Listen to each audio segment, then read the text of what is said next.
Hello friends, Srikrishna Janmashtami సందర్భంగా మేము ఈరోజు ఇస్కాన్ టెంపుల్కి వెళ్తున్నాము.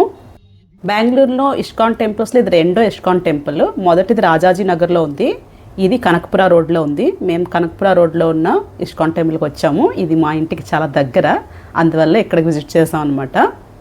మరి ఇస్కాన్ టెంపుల్ ఎలా ఉంటుందో మీకు కూడా చూపిద్దామని చెప్పి ఈ వీడియో తీయడం జరిగింది. ఇప్పుడైతే కార్ పార్కింగ్ చేసేద్దాము. ఈరోజు కృష్ణాష్టమి సందర్భంగా చాలామంది వస్తుంటారు కదా భక్తులు, అందువల్ల ఎక్కడ ఖాళీ లేదు, చాలా రద్దీగా ఉంది. చూడండి, అంతా టూ వీలర్స్, కార్స్, ఆటోలు అన్నిటితో నిండిపోయిందనమాట గుడి ప్రాంగణం అంతా. కానీ భక్తుల సౌకర్యార్థం కార్ పార్కింగ్ కానీ ఏదైనా సరే పార్క్ చేసుకోవడానికి ఇక్కడ వెహికల్స్ పార్కింగ్ మాత్రం ప్లేస్ చాలా అంటే చాలా పెద్దగా ఉంది, చాలా కన్వీనియంట్గా ఉంది. అలాగే కార్ పార్క్ చేసిన తర్వాత మనం గుడి వరకు వెళ్ళడానికి కొంచెం ఒక 1 కిలోమీటర్ ఉంటుంది అనమాట. అంతవరకు వెళ్ళడానికి వెహికల్స్ అరేంజ్ చేశారు ఫ్రీగా. ఇక్కడ వాలంటీర్స్ చాలామంది ఇక్కడ వెహికల్ ఉంది ఎక్కొచ్చు అని చెప్తున్నారు అనమాట. చాలామంది తెలియక నడిచి వెళ్ళిపోతారని చెప్పి దగ్గరుండి వాళ్ళందరినీ బస్సు ఎక్కిస్తున్నారు. చాలామంది ఏజ్డ్ పీపుల్ కూడా ఉంటారు కదా, వాళ్ళు నడవలేకపోవచ్చు. అలాంటి వాళ్ళకి కూడా ఈ సౌకర్యం చాలా ఉపయోగపడుతుంది. ఇదైతే నాకు చాలా బాగా నచ్చింది. నార్మల్ టైంలో అయితే మనం కారు ఏదైనా సరే మన వెహికల్ ఉంటే మనం గుడి వరకు వెళ్ళిపోవచ్చు. కానీ ఈరోజు చాలా జనాలు ఎక్కువ ఉంటారు కాబట్టి కార్ పార్కింగ్ అంతా గుడి దగ్గర చాలా ఎక్కువ అయిపోతుంది అని చెప్పేసి, రష్ అయిపోతుంది అని చెప్పి వీళ్ళు ఇలా అరేంజ్ చేయడం జరిగిందనమాట. మనమైతే గుడి ప్రాంగణం వరకు వచ్చేసాం. చూసారు కదా ఇస్కాన్ టెంపుల్ ఎలా కనిపిస్తుందో లైటింగ్లో, చాలా బాగుంది. ఇప్పుడు ఇంకా 6 o'clock అవడం వల్ల ఇంకా లైటింగ్ మీకు అంత ఎఫెక్టివ్గా లేదు. చీకటి పడిన తర్వాత చాలా బాగా కనిపిస్తుంది అనమాట. ఇప్పుడైతే మనం బస్సు దిగిపోయి ముందు లోపలికి ఎంటర్ అయిపోదాము. ఇక్కడ మనం మెట్లు ఎక్కి లోపలికి వెళ్ళాలన్నమాట. ఈ గుడిని వైకుంఠ హిల్ అని అంటారు, అలాగే రాజాదిరాజ గోవిందరాజ గుడి అని కూడా అంటారు. చెప్పులు ఇక్కడ విడిచేసి మనం వెళ్ళిపోదాం లోపలికి. ఇక్కడ క్యూలోకి జాయిన్ అయిపోయాం అనమాట. క్యూ చాలా ఉందండి, చాలా పొడుగ్గా ఉంది. ఇదంతా కూడా మొత్తం మనం లోపలికి వెళ్ళాలంటే ఇక్కడ నుంచి దగ్గర ఒక 1 కిలోమీటర్ నడవాలి మనం గర్భగుడిలోకి వెళ్ళాలంటే. ఇక్కడ చిన్నపిల్లల్ని ఎత్తుకొని వచ్చిన వాళ్ళు చాలామంది ఉన్నారండి. చాలామంది చిన్నపిల్లలకి కృష్ణుడి వేషాలు వేయించి తీసుకొచ్చారు. ఎంత ముద్దుగా ఉన్నారంటే వీడియో చూపిస్తాను ముందుకి. చాలామంది చిన్నపిల్లలు వచ్చారు. అలాగే ఇక్కడ మనకు వ్యూ అయితే సూపర్గా ఉంటుందండి. పైనుంచి చూస్తే మొత్తం నగరం అంతా భలే కనిపిస్తుంది లైటింగ్లో. ఇప్పుడైతే మనం లోపలికి ఎంటర్ అవుతున్నాము. ఇక్కడ నుంచి ఫస్ట్ మనకి ఇక్కడ రాగానే లోపల రాధాకృష్ణుల విగ్రహాలు ఉంటాయన్నమాట మొదటి గుళ్ళో. ఇది దాటిన తర్వాత మనకి వెంకటేశ్వర స్వామి గుడి ఉంటుంది. విగ్రహాలు ఎంత బాగుంటాయంటే చాలా బాగుంటాయి. కానీ విగ్రహాలకి మనం ఇక్కడ షూట్ చేయకూడదు, ఎందుకంటే మన కాన్సన్ట్రేషన్ దేవుడిని నమస్కరించుకోవడంలో ఉండాలి, కానీ షూటింగ్ చేయడంలో, ఫోటోలు తీయడంలో ఉండకూడదు కదా. అందుకే ఇలాంటి ఒక రెస్ట్రిక్షన్ పెట్టారు. చిన్ని కృష్ణుని చూడండి, చక్కగా ఎంత బాగా రెడీ చేసి తీసుకొచ్చారో. ముద్దుగా భలే ఉన్నాడు బాబు మాత్రం, నిజంగా కృష్ణుడి లాగే ఉన్నాడు. సో చాలా క్యూట్గా ఉన్నాడు బాబు. అందరూ ముద్దులు పెట్టేస్తారనమాట వాడిని, అసలు వదలట్లేదు. ఇగోండి మనం దర్శనం చేసుకున్నాం, ఇక్కడ తీసుకొని బయటకు వచ్చేస్తున్నాం అనమాట. ఇప్పుడు మనము వెంకటేశ్వర స్వామి గుడికి వెళ్దాము. ఇంకా ఇక్కడ ఒక బాబు ఉన్నాడు చూడండి, ఇక్కడ చిన్ని కృష్ణుడు ఉన్నాడు. మొత్తం అసలు క్యూ అంతా కృష్ణుళ్ళు రాధలతో నిండిపోయి ఉన్నారు. ఇక్కడ చిన్న రాధమ్మల్లా ఎంత బాగా తయారయ్యారో పిల్లలు. బాబాలే ఎంత బాగా అనిపించిందో అసలు. చూడండి ఇక్కడ బుల్లి కృష్ణుడు. వీళ్ళని పాపం ఎత్తుకొని వీళ్ళు అమ్మలు మాత్రం చాలా కష్టపడాలి, ఎందుకంటే చాలా క్యూ ఉంది కాబట్టి, రష్ కూడా ఎక్కువ ఉంది కాబట్టి. వాళ్ళు ఏడ్ చేస్తుంటారు మధ్యలో, పాపం వాళ్ళు ఫీడ్ ఇవ్వాలి, అలా చాలా ఉంటాయి వాళ్ళతోటి తతంగాలు.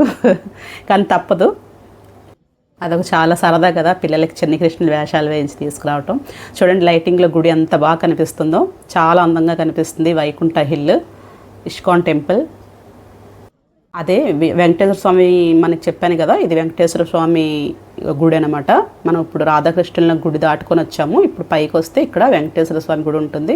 మనకి తిరుపతిలో ఎలా ఉంటుందో అలాగే ఉంటుందండి. లోపల వెంకటేశ్వర స్వామి విగ్రహానికి ఎదురుగా గరుడ స్తంభము అన్నీ ఉంటాయి కదా, ఆ ప్రాంగణము అంటే మంటపం ఉంటుంది చూసారా, అలాగే ఉంటుంది. లోపలికి వెళ్ళి చూద్దాం పదండి.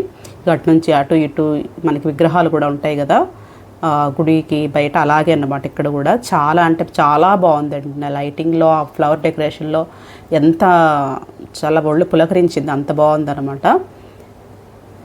ఇదిగోండి బంగారు గడపలు దాటుకొని లోపలికి వెళ్తున్నాము. దండం పెట్టుకొని గోవిందా గోవిందా అనుకుంటూ వెళ్ళాం అన్నమాట అందరం విని.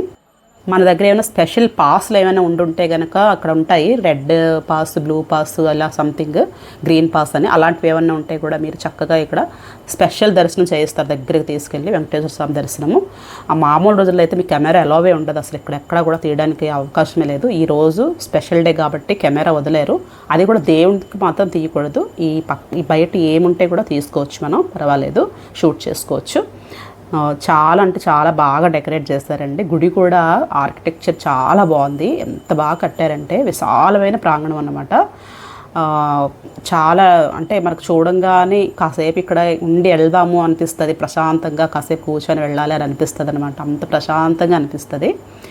ఈ గరుడ స్తంభం చూసారు కదా, దేవునికి ఎదురుగా అనమాట. ఈయన ఇస్కాన్ టెంపుల్ ఫౌండర్. ఈయన ఫస్ట్ బెంగళూరులో ఇస్కాన్ టెంపుల్ని నిర్మించింది ఆయన అనమాట, ఫౌండర్ ఆయన.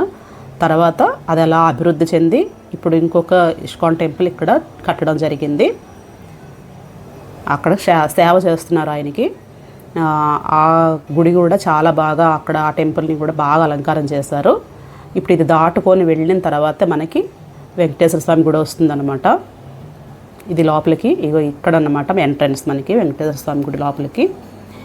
ఎంత బాగుందండి, అంత స్టోన్తో చేసిన స్తంభాలు అవి కూడా చూస్తుంటే నిజంగా మనకి ఒక పురాతనమైన గుడిలోకి లోపలికి వెళ్ళామన్న ఫీలింగ్ వస్తుంది అనమాట.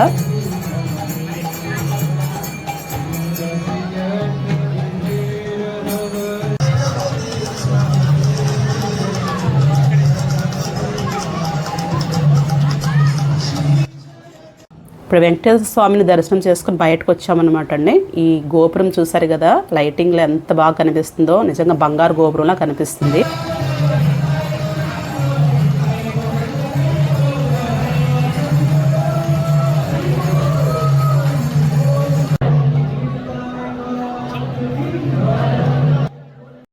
దర్శనాలు అయితే బాగా జరిగాయండి. బయటకు వచ్చిన తర్వాత కొబ్బరి ఇది ఉంటుంది కదా, బర్ఫీ, అది ఇచ్చారు. నాకైతే పొంగల్ ఇస్తారేమో అనుకున్నాను, నేను వచ్చేసరికి ఖాళీ అయిపోయింది, కానీ ఏదో ఒకటి ప్రసాదం దొరికింది, చాలా సంతోషం. ఇంకా అయితే మళ్ళీ మనం చెప్పులు తీసుకునే దగ్గరికి వచ్చేసాం అనమాట. ఇక్కడ చెప్పులు కలెక్ట్ చేసుకొని బయటకు వెళ్ళిపోవడమే.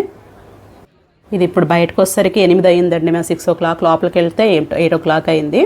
ఇప్పుడు ఈ లైటింగ్లో చాలా బాగుందనమాట, ఫుల్ ఇదంతా లైటింగ్ పెట్టారు. ఈ బాబు చిన్ని కృష్ణుని రెడీ చేసి తీసుకొచ్చారు, కానీ వాడు నిద్ర వచ్చేస్తుంది పాపం, పడుకుని పోతున్నాడు.